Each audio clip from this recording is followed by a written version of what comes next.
నమస్తే. Welcome to Suman TV. ప్రస్తుతం మనతో పాటు ఫైనాన్షియల్ అడ్వైజర్ రామకృష్ణ గారు ఉన్నారు. రామకృష్ణ గారితో మాట్లాడిద్దాం. హాయ్ రామకృష్ణ గారు. హాయ్ అండి. రామకృష్ణ గారు, హెల్త్ ఇన్సూరెన్స్ తీసుకున్నా హాస్పిటల్‌లో ఎందుకు అమౌంట్ క్లెయిమ్ అవ్వట్లేదు? అంటే ఇది తెలుసుకునే ముందు అసలు హెల్త్ ఇన్సూరెన్స్ అంటే ఏంటి? Okay. First of all health insurance అంటే ఏమిటంటే మేడం, ఇది ఒక అగ్రీమెంట్ అండి. ఒక ఇన్సూరెన్స్ కంపెనీకి, ఒక కస్టమర్‌కి లేదా పాలిసీ హోల్డర్‌కి ఉన్న అగ్రీమెంట్. ఏంటిదంటే, ఆ పాలిసీ హోల్డర్ ఏమంటారంటే, ఇన్ కేస్ నేను ఫ్యూచర్‌లో ఎప్పుడైనా సిక్ అయినా, ఇల్‌నెస్ గాని, వేరే ఏ ఇతర కారణం చేత గాని హాస్పిటల్‌లో గనుక నేను అడ్మిట్ అయ్యి ట్రీట్మెంట్ తీసుకున్నట్టయితే, హాస్పిటల్‌లో జరిగే ప్రతి ఎక్స్‌పెండిచర్ కూడా ఇన్సూరెన్స్ కంపెనీ అంటే మీరు భరించుకోవాలి. ఇందుకు బదులుగా కంపెనీకి ఇంత అమౌంట్ ఎవ్రీ ఇయర్ యాన్యువల్‌గా ఇంత ప్రీమియం పే చేస్తాను అంటుంది మేడం. అప్పుడు కంపెనీ ఏమంటుందంటే, ఈ కండిషన్ నేను ఓకే. బట్ ఇన్సూరెన్స్ తీసుకునే ముందు ఫస్ట్ ఆఫ్ ఆల్ నువ్వు హెల్తీయా? అన్‌హెల్తీయా? అని అడుగుతుంది. హుహు. ఓకే. అన్‌హెల్తీ అన్నట్టయితే ఒక 4 కండిషన్స్ ఉంటాయి. హెల్తీ అయితే అనుకోండి ఒక 3 కండిషన్స్ ఉంటాయి. ఏంటి ఆ కండిషన్స్ అన్నట్టయితే, హెల్త్ ఇన్సూరెన్స్ తీసుకున్నాక ఫస్ట్ ఒక 24 అవర్స్ వెయిటింగ్ పీరియడ్ ఉంటుంది మేడం. అంటే పాలిసీ తీసుకున్నాక యాక్సెప్ట్ అయినాక 24 అవర్స్ తర్వాత నుంచి ఆ పర్సన్‌కి యాక్సిడెంటల్‌గా ఏమి జరిగినా కూడా హాస్పిటల్ అడ్మిట్ అయితే full amount insurance company pay చేస్తుంది హాస్పిటల్‌కి. హుహు. అయితే ఇల్‌నెసెస్‌కి మాత్రం అంటే జ్వరానికి గానీ, హార్ట్ అటాక్ గానీ, ఫీవర్ గానీ, కోవిడ్ గానీ, వేరే ఏ ఇతర కారణాల చేత ఇల్‌నెస్‌తో హాస్పిటల్ అడ్మిట్ అయితే 1 మంత్ అంటే 30 డేస్ తర్వాత నుంచి హాస్పిటల్‌కి బిల్ పే చేస్తది కంపెనీ. వీటితో పాటు కొన్ని డిసీజెస్ ఉంటాయండి. లైక్ ఈఎన్‌టీ గానీ, క్యాటరాక్ట్ గానీ, హెర్నియా గానీ, మోకాళ్ళ ఆపరేషన్ గానీ, వీటిని నాన్ ఎమర్జెన్సీ డిసీజ్ అంటామండి. వీటికి మాత్రం ఇలాంటి వాటికి ఏదొచ్చినా కూడా అంటే నాన్ ఎమర్జెన్సీ డిసీజ్‌కి వచ్చినా కూడా అవి 2 ఇయర్స్ తర్వాత నుంచి కవర్ అయితాయి. ఓకే. అయితే ఇప్పుడు ఇందాక కంపెనీ అన్నా గదా! అన్‌హెల్తీ అంటే, హ్మ్. అంటే ఆ అన్‌హెల్తీ ఉన్నప్పుడు ఈ కండిషన్ ఎక్స్‌ట్రా ఉంటుంది. ఏంటిది? నువ్వు పాలిసీ అంటే ఇన్స్యూరెన్స్ కంపెనీ ఇవ్వకముందు నీకేమన్నా ఆల్రెడీ డిసీజ్ గనుక ఉన్నట్టయితే, ఆ డిసీజ్‌కి వాటి వల్ల ఏదొచ్చినా కూడా నీకు 3 ఇయర్స్ లేదా 4 ఇయర్స్ అంటే ఏజ్, జెండర్, అతనుకున్న డిసీజ్‌ని బట్టి 3 ఇయర్స్ ఆర్ 4 ఇయర్స్ తర్వాత నుంచి మేము హెల్త్ ఇన్స్యూరెన్స్‌లో కవర్ చేస్తాము. అంటే హుహు. ఫస్ట్ 3 ఇయర్స్ ఆర్ 4 ఇయర్స్ వరకు నీకు అది కవర్ చేయము. ఆ పీరియడ్ అయిపోయినాక ఆ ప్రాబ్లమ్ వల్ల గాని, దానివల్ల గాని ఏదొచ్చినా కూడా మేము పే చేస్తాము హాస్పిటల్‌కి అంటుంది మేడం. సో, ఇవి బేసిక్‌గా ఫస్ట్ ఈ 4 కండిషన్స్ అంటే దీన్ని 4 వెయిటింగ్ పీరియడ్స్ అంటారు. అయితే హెల్త్ ఇన్స్యూరెన్స్‌లో ఇప్పుడు అట్ ప్రెజెంట్ మార్కెట్‌లో ఇన్స్యూరెన్స్ కంపెనీస్ ఏమేమి ప్రొవైడ్ చేస్తాయంటే, pre hospitalization and post hospitalization అండి. అంటే ప్రీ హాస్పిటలైజేషన్ అంటే ఏంటిదంటే, ఫర్ ఎగ్జాంపుల్ ఒక కస్టమర్ ఉన్నారు. అతనికి ఇప్పుడు జ్వరం వచ్చింది. అంటే బాడీలో ఏ డిసీజ్ వచ్చినా ఫస్ట్ డయాగ్నోస్ అయ్యేది ఫీవర్. అవును. సో, ఫస్ట్ ఫీవర్ డయాగ్నోస్ అయినప్పుడు తను సొంత మెడిసిన్ కూడా వాడుకున్నాడా? లేకపోతే డాక్టర్‌ని కన్సల్ట్ అయ్యి ఓపీలో తీసుకొని డాక్టర్‌ని కన్సల్ట్ అయ్యాక ఆ పర్సన్‌కున్న సింప్టమ్స్ తగ్గట్టు డాక్టర్ ఒక మెడిసిన్స్ రాస్తారు. ఆ మెడిసిన్ రాసి వాడి తగ్గితేనేమో అక్కడితో అయిపోతుందండి. తగ్గలేదు మళ్ళీ డాక్టర్‌ని అప్రోచ్ అయ్యారు. 1 వీక్ వాడాను ఇంకా తగ్గలేదు. అప్పుడు డాక్టర్ ఏం చేస్తారంటే ఆ డిసీజ్‌కి సంబంధించిన సింప్టమ్స్‌కి రిలేటెడ్‌గా అతను బ్లడ్ టెస్ట్ గాని, స్కానింగ్స్ అని రిపోర్ట్స్ తీయించుకొని చేస్తారు. అవును. రమ్మంటారు. సో, అప్పుడు ఆ రిపోర్ట్స్‌లల్ల ఒక డిసీజ్ లైక్ డెంగ్యూ గాని, జాండీస్ గాని ఒక ఐడెంటిఫై అయింది. అవును. అప్పుడు డాక్టర్ ఏం చెప్తారంటే, మీరు ఇప్పుడు హాస్పిటల్‌లో అడ్మిట్ అవ్వాలి. మీకు ఇప్పుడు దీనికి ట్రీట్మెంట్ చేయాలి అంటారు. అయితే హాస్పిటల్‌లో అడ్మిట్ అయినాక కనీసం ఒక 24 అవర్స్ హాస్పిటల్‌లో ఉండాలి. ఉండాలి. అవును. హాస్పిటల్‌లో ఖచ్చితంగా. ట్రీట్మెంట్ చేసుకోవాలి. వితిన్ 24 అయితే అది ఓపీ కింద కన్సిడర్ అవుతుంది. అంటే ఔట్ పేషెంట్‌గా. 24 అవర్స్ దాటినట్టయితే వాటిని ఇన్ పేషెంట్ అంటారు. హుహు. So, in patient 24 hours at least treatment తీసుకున్నాక ఎన్ని డేస్ ఉంటే అన్ని రోజులు హాస్పిటల్‌కి ఇన్స్యూరెన్స్ కంపెనీ పే చేస్తుందండి. వీటిని హాస్పిటలైజేషన్ అంటాం. అయితే అడ్మిట్ అవ్వకముందు ఏదైతే అతను ఒక 2 మంత్స్ ఆర్ 1 మంత్ ఆ పర్టిక్యులర్ డిసీజ్‌కి ఎక్స్‌పెండిచర్ పెట్టుకున్నాడో, ఆ అవును. అమౌంట్ మొత్తం ఆ కస్టమర్‌కి కంపెనీ రీఫండ్ ఇచ్చేస్తుంది. వీటిని ప్రీ హాస్పిటలైజేషన్ అంటాం. ఇది అడ్మిట్ అవ్వకముందు జరిగిన ఎక్స్‌పెండిచర్ మొత్తం ప్రీ హాస్పిటలైజేషన్ అంటాము. హాస్పిటల్‌లో ఉన్నంత కాలం హాస్పిటలైజేషన్ అంటాం. డిశ్చార్జ్ అయినాక కూడా డాక్టర్ గనుక మెడిసిన్ వాడమని చెప్పినా గాని, మళ్ళీ చెకప్‌కి మళ్ళీ రమ్మని చెప్పడం గాని, అప్పుడు అతనికి మళ్ళీ మెడికల్ టెస్ట్ అవుతాయి. స్కానింగ్ టెస్ట్ అవుతుంది. మెడిసిన్ ఎక్స్‌పెండిచర్ అవుతుంది. విటమిన్ సంబంధించిన మెడిసిన్స్ ఏమైనా వాడమంటారు. సో, ఈ ఎక్స్‌పెండిచర్ ఏది ఉన్నా కూడా డిశ్చార్జ్ అయిపోయిన జరిగే వాటిని పోస్ట్ హాస్పిటలైజేషన్ అంటారు. హుహు. ఇలా 6 మంత్స్ వరకు మంచి కంపెనీ అయితే 6 మంత్స్ వరకు రిఫండ్ చేస్తుంది. కొన్ని కంపెనీ 3 మంత్స్ అంటారు. కొన్ని కంపెనీ 2 కంపెనీస్ అంటారు. బట్టి ఇంకా. కంపెనీస్‌ని బట్టి ఉంటుంది. ఇప్పుడున్న మార్కెట్‌లో మంచి కంపెనీ అయితే 180 డేస్ అంటే 6 మంత్స్ వరకు. హుహు. డిశ్చార్జ్ అయిపోయినాక కూడా 6 మంత్స్ వరకు అతనికి ఏదైతే మెడికల్ ఎక్స్‌పెండిచర్ అవుతుందో అవన్నీ కూడా కంపెనీ రీయింబర్స్‌మెంట్ చేస్తుందండి. హుహు. ఇది మెయిన్ అండి. ఇది కాకుండా మన హాస్పిటల్‌లో రూమ్ తీసుకుంటాం గదా! అవునవును. ప్రైవేట్ ఏసీ రూమ్ గాని, డీలక్స్ రూమ్ గాని, సో వీటిని బెడ్ రూమ్స్ అంటారు. చార్జెస్ బెడ్ అంటారు. చార్జెస్ అంటారు గదా! ఇలా సింగిల్ ప్రైవేట్ ఏసీ రూమ్ ఎంత చార్జెస్ ఉన్నా కంపెనీ పే చేసేస్తుంది. హుహు. ఎన్ని రోజులుంటే అన్ని రోజుల వరకు దానికి ఎలాంటి లిమిట్ లేకుండా, ఆ రూమ్ రెంట్‌కి క్యాపింగ్ లేకుండా ఎన్ని డేస్ ఉంటే అన్ని డేస్ వరకు కంపెనీ పే చేసేస్తుంది. అవును. ఎలాంటి రూమ్ అయినా తీసుకోవచ్చు. డీలక్స్ రూమ్ తీసుకోవచ్చు, లగ్జరీ రూమ్ తీసుకోవచ్చు, రాజా రూమ్స్ అంటారు, షూట్ రూమ్స్ అంటారు. సో ఏ రూమ్ తీసుకున్నా కూడా తనకి ఎలిజిబిలిటీ వస్తుంది.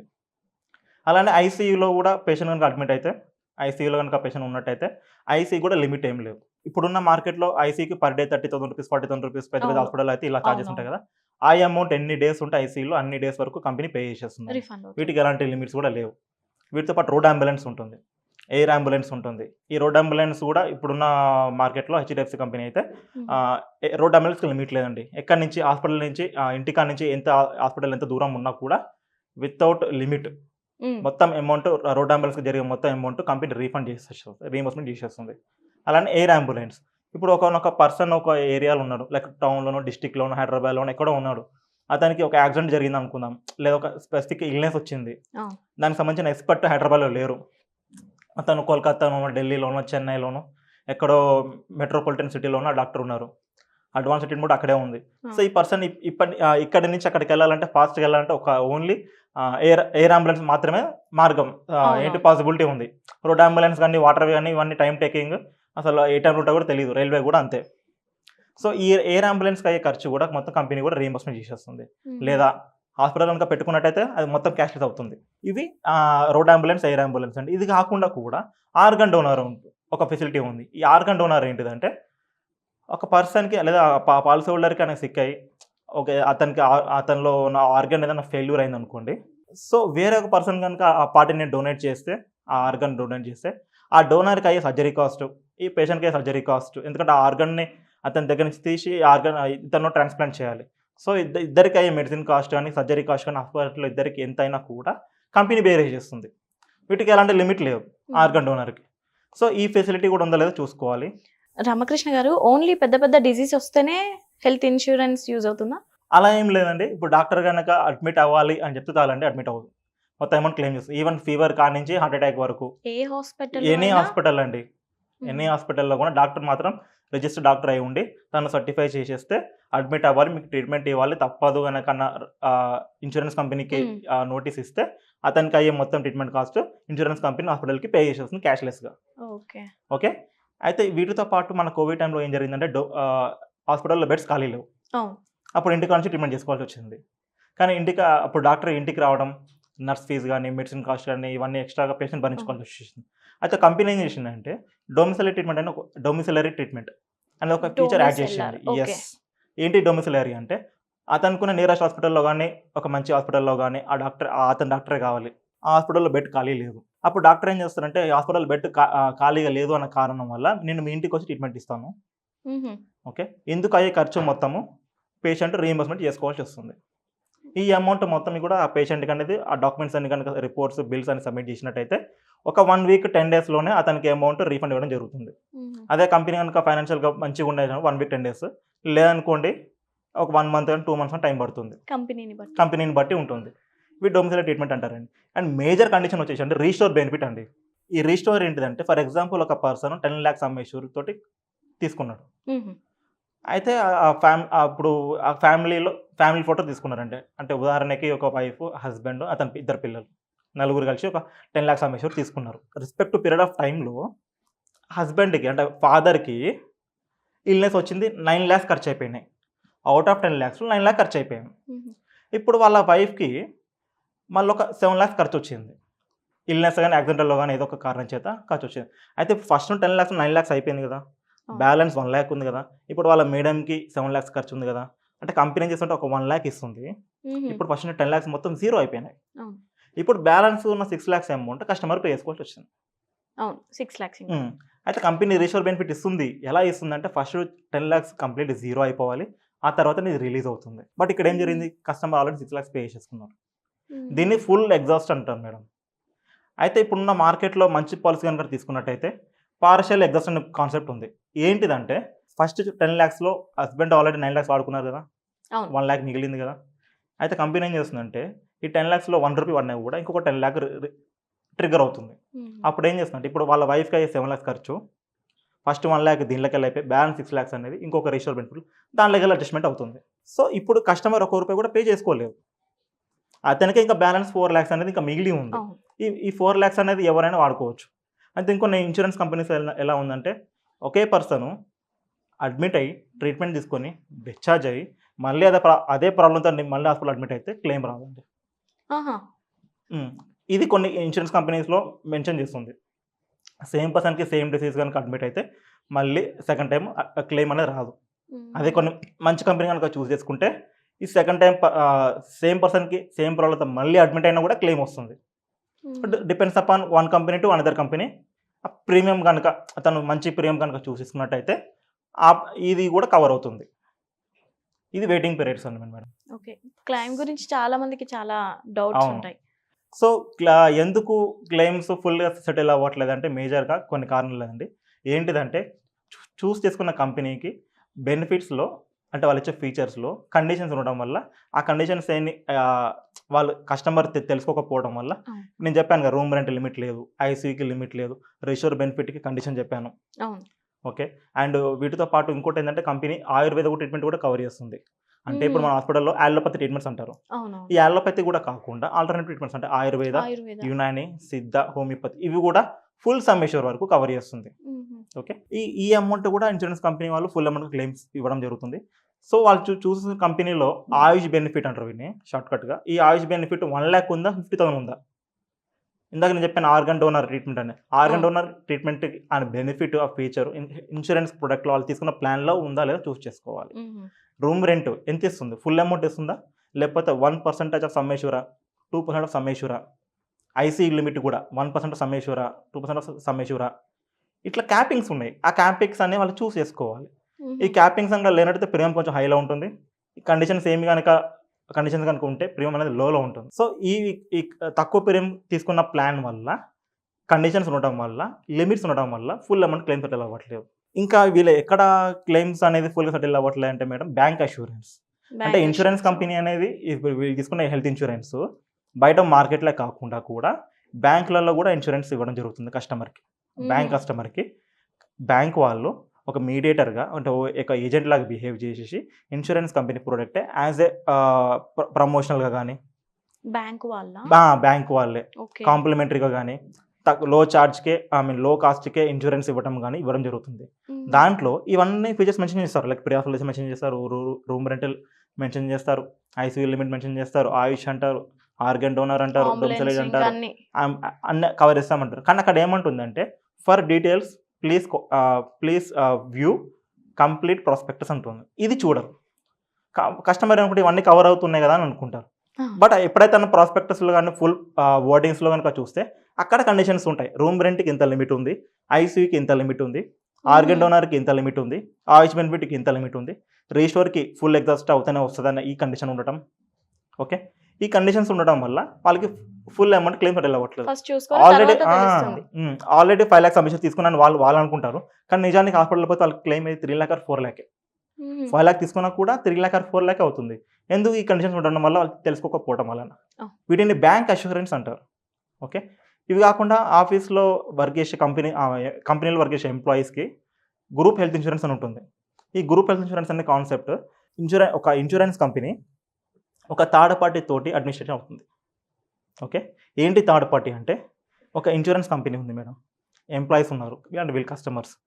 వీటి ఇద్దరికీ అనుసంధానంగా ఒక థర్డ్ పార్టీ అనే ఒక కంపెనీ ఇంటర్ఫియర్ అవుతుంది. హ్మ్. ఈ కంపెనీ మొత్తం క్లెయిమ్ సెటిల్మెంట్స్ గాని, ఎంప్లాయీస్‌కి ఇచ్చే కస్టమర్ సర్వీసే గాని, 24/7 కస్టమర్ కేరే గాని, ఒక బ్యాక్ ఎండ్ సపోర్ట్ మొత్తము ఈ థర్డ్ పార్టీ వాళ్ళు చూసుకుంటారు. హుహు. ఇందుకు బదులుగా ఇన్స్యూరెన్స్ కంపెనీ థర్డ్ పార్టీకి అమౌంట్ పే చేస్తారు. Service charge.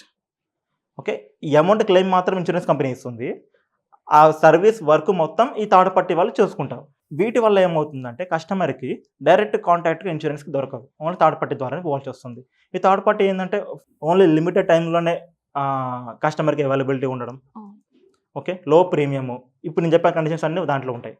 వీటితో పాటు థర్డ్ పార్టీ మేజర్‌లీ హెల్త్ ఇన్స్యూరెన్స్‌లో ఎంప్లాయీస్ ఆఫీస్‌లో గనుక తీసుకున్నట్టయితే పేమెంట్ అని ఉంటుంది. Co payment. యెస్.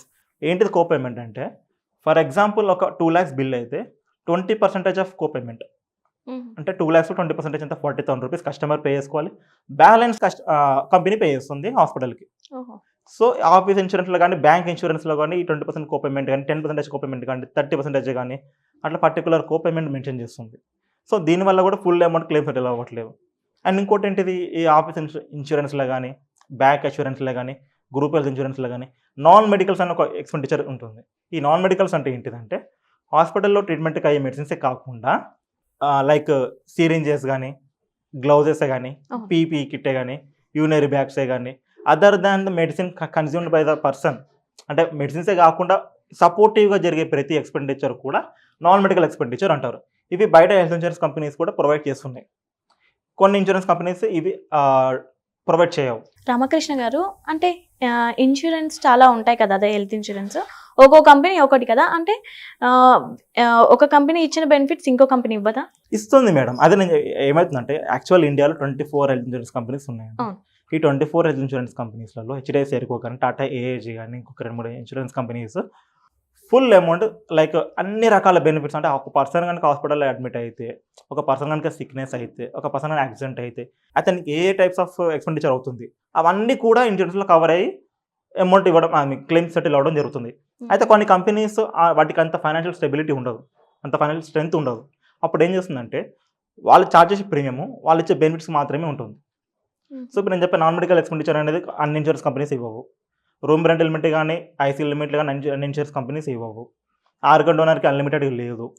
ఆయుష్ బెనిఫిట్ అంటే ఆయుర్వేద, యునాని, సిద్ధ, హోమియోపతి ఇవి కూడా అన్లిమిటెడ్గా ఏ ఇన్సూరెన్స్ కంపెనీ ఇవ్వట్లేవు. రిజిస్టర్ బెనిఫిట్ నేను చెప్పాను కండిషన్, ఆ కండిషన్ కూడా ఇవి లేదా. సో ఈ కండిషన్ కనుక ఉన్నట్టయితే ప్రీమియం తక్కువ ఉంటుంది, అంటే తక్కువ ఉంటుంది. వాళ్ళ కంపెనీ ఇచ్చే బెనిఫిట్ క్లెయిమ్ సెటిల్మెంట్ కూడా తక్కువ వస్తుంది. సో ఆ కంపెనీ అనేది ఇవ్వడం జరుగుతుంది. అదే మంచి కంపెనీ కనుక చూసేసుకుంటే ఫుల్ అమౌంట్ ఇవ్వడం జరుగుతుంది. సో ప్రీమియం తక్కువ ఉందంటే కండిషన్స్ ఉన్నట్టు మీనింగ్. అయితే ఇప్పుడున్న మార్కెట్లో అన్ని ఇన్సూరెన్స్ కంపెనీస్ ఫుల్ అమౌంట్ ఇవ్వట్లేదు, అంటే only top companies, financial top ఉన్న కంపెనీస్ మాత్రమే ఇవి ఇవ్వడం జరుగుతుంది. ఇప్పుడు రామకృష్ణ గారు ఆల్రెడీ ఒక హెల్త్ ఇన్సూరెన్స్ లో తీసుకుంటారు కదా, హెల్త్ ఇన్సూరెన్స్ సపోజ్ గా నేనే ఉన్నాను అనుకో, నేను ఆల్రెడీ ఒక దాంట్లో హెల్త్ ఇన్సూరెన్స్ తీసుకున్నాను, మళ్ళీ ఇంకో కంపెనీ నాకు చేంజ్ అవ్వాలనిపిస్తుంది, బెనిఫిట్స్ చూసో ఏదో చేంజ్ అవ్వాలనిపిస్తుంది, అప్పుడు నేను చేంజ్ అవ్వచ్చా? ఎస్. అయితే మీరు తీసుకున్న పాలసీ కనుక రీటైల్లో కనుక తీసుకున్నట్టయితే, లేదా ఇండివిజువల్ కనుక తీసుకున్నట్టయితే, అంటే గ్రూప్ హెల్త్కి సంబంధం లేకుండా, బ్యాంక్ ఇన్సూరెన్స్లో కాకుండా, ఆఫీస్ ఇన్సూరెన్స్ కాకుండా, రీటైల్గా ఆన్లైన్లో తీసుకున్న, రీటైల్గా బయట ఇండివిజువల్ కంపెనీస్లో తీసుకున్న, రీటైల్ కనుక తీసుకున్నట్టయితే మీరు రెన్యువల్ టైంకి ఒక 1 మంత్ ముందు, 2 మంత్స్ ముందు కానీ మీరు ఉన్న ప్రోడక్ట్ కనుక నచ్చకపోతే మీకు నచ్చే కంపెనీకి పోర్ట్ అవ్వచ్చు. లైక్ మొబైల్ నెంబర్ పోర్టబిలిటీ ఒకటే నెంబర్ మీద నెట్వర్క్ మారుతున్నట్టు అతనికి ఉన్న సీనియారిటీ కూడా ఆల్రెడీ 3 ఇయర్స్ నుంచి ఆ కంపెనీలో ఉన్నారు. నేను ఇందాక చెప్పాను కొన్ని డిసీజెస్కి 2 ఇయర్స్ వెయిటింగ్ పీరియడ్ పడుతుంది, 3 ఇయర్స్ వెయిటింగ్ పీరియడ్ పడుతుందని. ఈ సీనియారిటీ కూడా వారు మార్చిపోయే కంపెనీకి కూడా సీనియారిటీ కవర్ అవుతుంది. సో వాళ్ళు ఇంతకుముందు కనుక ఓల్డ్ కంపెనీలు 3 ఇయర్స్ కనుక ఉన్నట్టయితే ఆ 3 ఇయర్స్ సీనియారిటీ కూడా ఇక్కడ క్యారీ ఫార్వర్డ్ అవుతుంది. ఇక్కడ ప్రీమియంకి పే చేస్తే ఇక్కడ కంపెనీ ఇచ్చే ఫుల్ బెనిఫిట్స్ ఆ పర్సన్కి ఇవ్వడం జరుగుతుంది. దీన్ని పోర్టబిలిటీ అనే కాన్సెప్ట్ అంటారు. ఈ కాన్సెప్ట్ అన్ని ఇన్సూరెన్స్ కంపెనీస్లో ఉన్నాయి. అండ్ ఇప్పుడు నేను చెప్పాను కదా, office insurance, group health insurance companies కానీ వీటిల్లో జిప్సా ప్యాకేజెస్ అని ఒకటి ఉన్నాయి మేడం. ఏంటండి అవి? ఆ జిప్సా ప్యాకేజెస్ ఏంటి అంటే, ఇంతకుముందు మన ఇండియాలో టాప్ 4 జనరల్ ఇన్సూరెన్స్ కంపెనీస్ ఉండండి పబ్లిక్ సెక్టర్. అవి ఏంటి అంటే నేషనల్ అష్యూరెన్స్ ఆఫ్ ఇండియా అని, okay, and oriental insurance company, new India assurance company, and the United India assurance company. అంటే ఈ 4 ఇన్సూరెన్స్ కంపెనీస్ అనేది పబ్లిక్ సెక్టర్లో largest insurance companies in India. So ఈ 4 ఏం చేశాయంటే గ్రూప్గా ఫామ్ అయ్యి జూలై 2010లో ఒక అసోసియేషన్ ఫామ్ అయింది. ఆ అసోసియేషన్ పేరు వచ్చేసి general insurance public sector association. అంటే ఈ 4 ఇన్సూరెన్స్ కంపెనీస్ ఈ అసోసియేషన్లో ఫామ్ అయ్యి ఎంప్లాయీస్కి ఇచ్చే ఇన్సూరెన్స్లో వీళ్ళే ఉంటారు.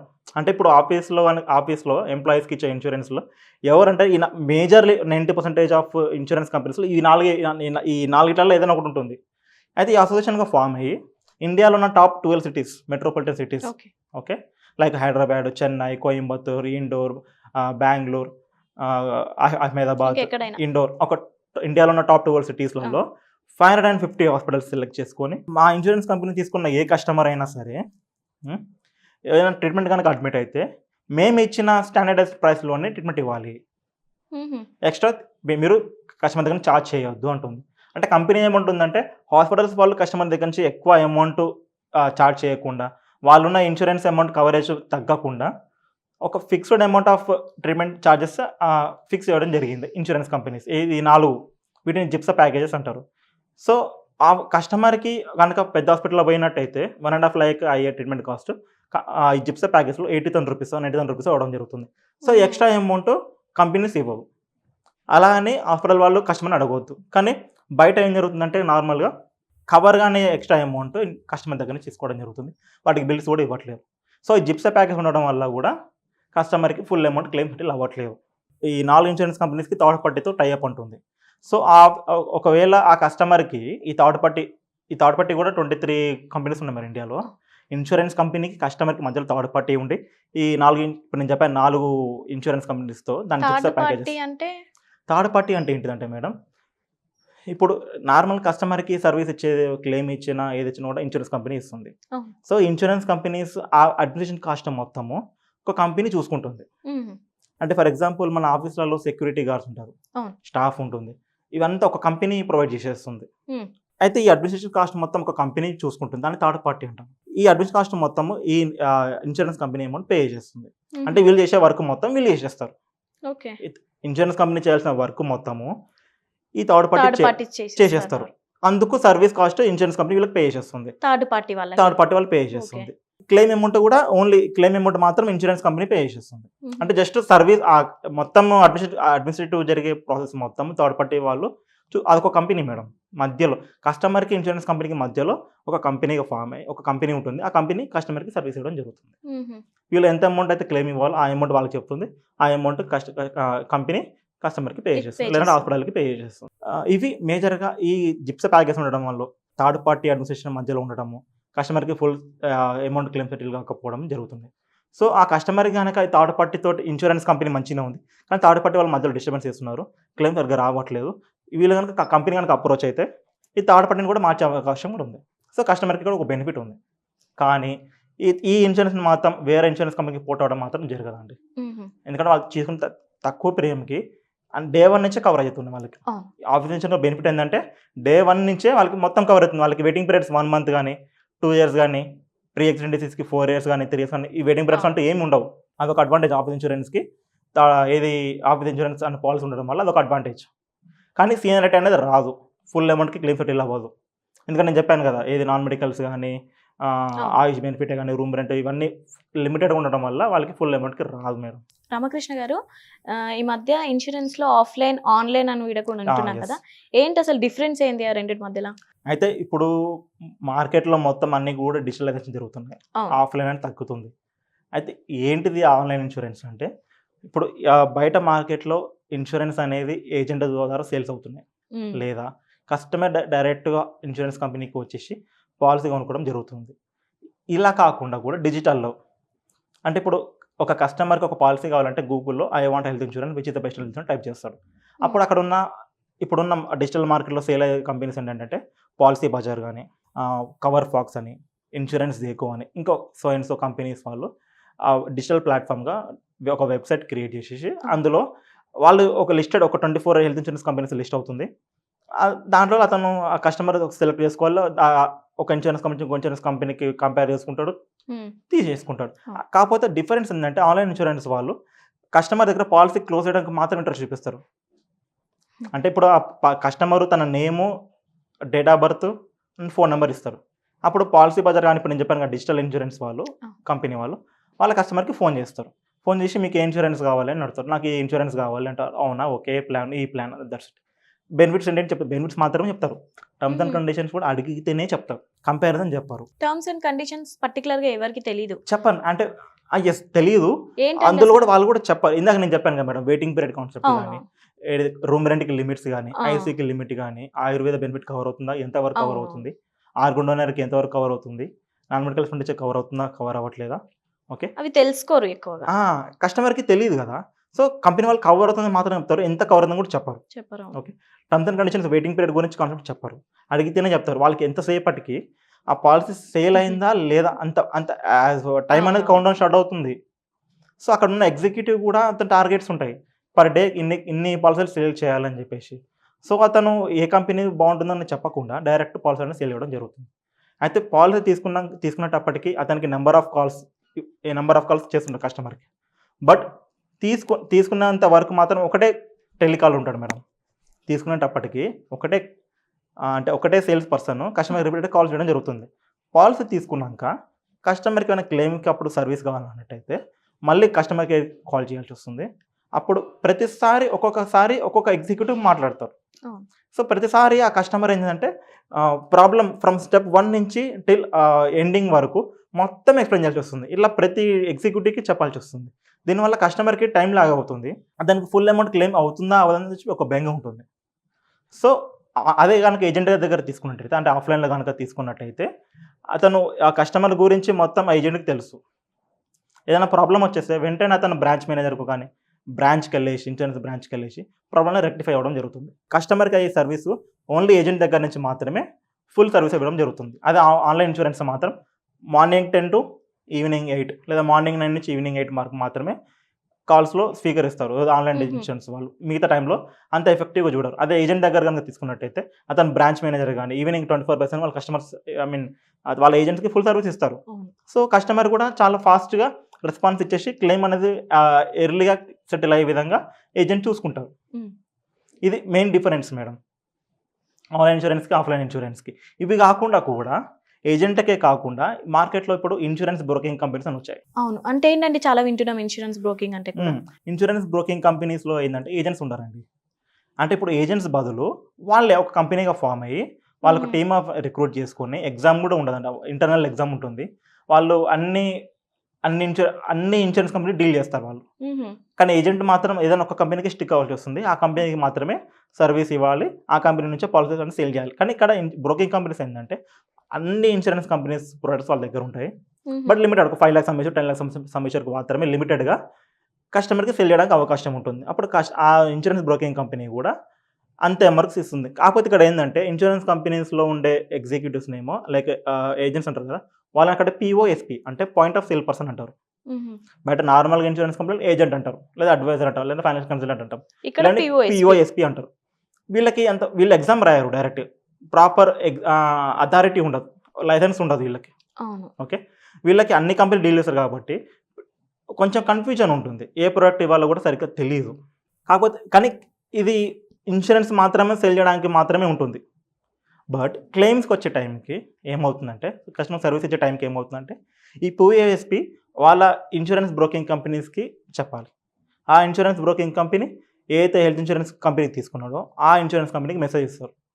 ఆ ఇన్సూరెన్స్ కంపెనీ వాళ్ళు మేనేజర్కి ఇచ్చేసి ఆ మేనేజర్ నుంచి ఇట్లా కమ్యూనికేషన్ ల్యాకింగ్ అవుతుంది. అదే ఏజెంట్ దగ్గర తీసుకుంటే ఏజెంట్ నుంచి బ్రాంచ్ మేనేజర్కి వెళ్ళేసి అక్కడే ప్రాబ్లమ్ సాల్వ్ అవుతుంది.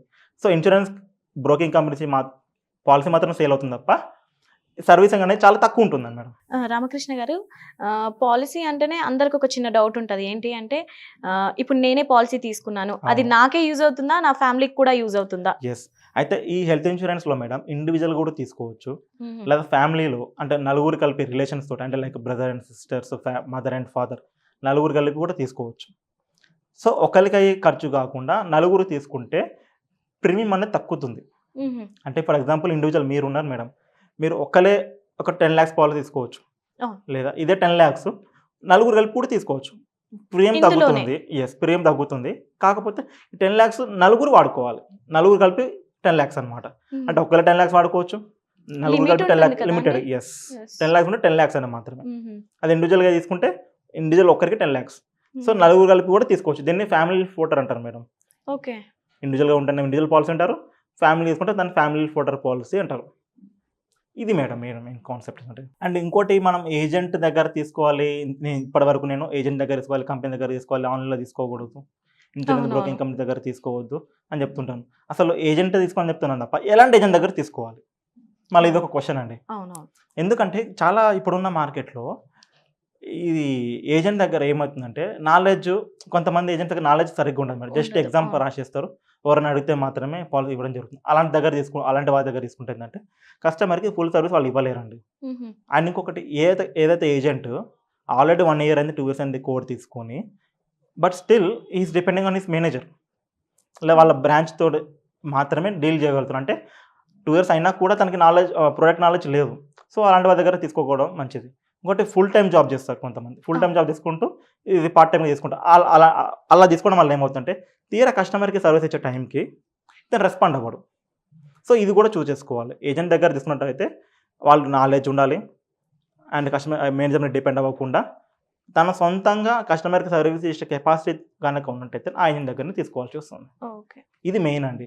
నేను ఇదే కాకుండా నా కస్టమర్స్ ఎవరైనా సరే వాళ్ళు వేరే ఇప్పుడు నేను డీల్ చేసేది ఎక్కువ టాటా ఏజెంట్, హెచ్డిఎఫ్సి అనుకోండి.